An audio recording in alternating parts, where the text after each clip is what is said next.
Good Morning Northwest Morning Sprint is brought to you by Bill's Heating and Air Conditioning. All right, we're coming up on 6:53. That means it's time to get you ready for your Wednesday here in the Morning Sprint. Keith Osa was live in Indianapolis chasing history with the Gonzaga Bulldogs, and Olivia Roberts has breaking news that could impact your family. But first, we'll go to Mark Peterson with your gorgeous midweek forecast.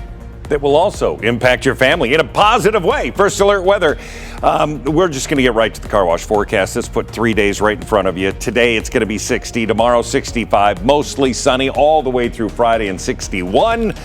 The green light is on. Lights, the lines are going to be long as well. We look at the Pacific Northwest. There's not much to talk about other than the beautiful weather. Breaking news overnight. 2 people hurt in a crash in Post Falls. Idaho State Police say it happened just after midnight on I-90 west near Pleasant View Road. Police say 74-year-old Roger Farrell was driving the wrong way on the interstate and crashed into 25-year-old Frederick Lay. Lay's passenger, Monica Moan, was ejected from the car. Both Moan and Lay were taken to the hospital with injuries. Police believe alcohol was a factor in that crash. Heads up to Washington drivers. If your car still has studded tires, it's time to take them off. By the end of the day today, Washington state law says you need to have studded tires switched out. If you're caught with them tomorrow and beyond, you could be subject to a $136 fine.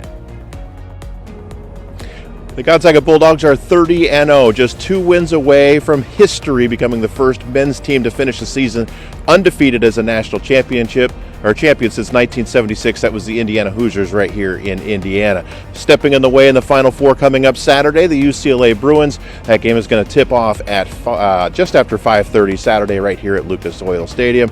It's going to be a matchup as the Zags look to continue their perfect season. An update now to a story we brought you as breaking news yesterday on Good Morning Northwest. A 15-year-old boy died in a shooting at a Spokane Valley apartment complex. It's the second time in less than 2 months a Spokane teenager has been shot and killed. Police say in this latest case, the person who killed the victim knew him. He'd gone inside to meet up with someone when he was shot. Witnesses saw someone in dark clothing run away from the village apartments. Police, detectives, a K-9 unit, and the Air One helicopter were on scene late Monday night into yesterday morning. This investigation is ongoing. If you know anything or have information that could help police, call Crime Check 456-2233.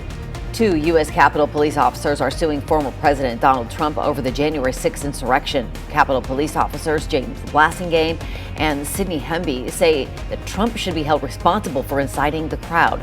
They say they suffered injuries and emotional damages from the attack. Each of them is seeking at least $75,000 in damages. Trump has not responded to the lawsuit yet. He has previously denied any responsibility for the violent attack. Well, some breaking news this morning. Pfizer says its COVID vaccine is safe and 100% effective in kids as young as 12 years old. It's a step toward possibly beginning shots in this age group before they head to school in the fall. More than 2,000 young teenagers ages 12 to 15 were enrolled in this trial. About half got the real shots. The others got placebo shots. Pfizer says 18 cases of COVID were reported among the teenagers who got the placebo, compared with none in those who got the real vaccine. As for side effects, they mostly looked like those in adults: a sore arm, fatigue, and headache. Pfizer says it plans to request emergency use authorization for 12 to 15-year-olds in the coming weeks. The Washington State Department of Health is investigating reports of people who tested positive for COVID-19 within 2 weeks of being fully vaccinated from the virus. Doctors say these are known as vaccine breakthrough cases and are normal with any vaccine. Out of 1 million fully vaccinated people in the state, there is evidence of 102 breakthrough cases since February 1st. There are 2 instances where potential breakthrough cases ended in death.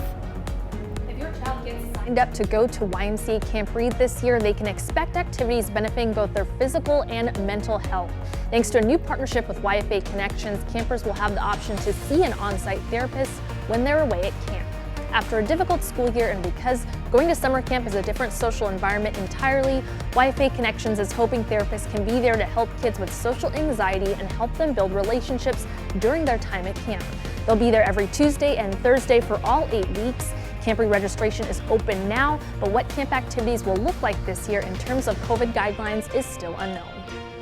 All right, coming up next on Good Morning America, high-profile Florida Congressman Matt Gaetz has been being investigated by the Justice Department over a possible relationship with an underage girl. Getz denying any wrongdoing while claiming he's the target of an extortion attempt.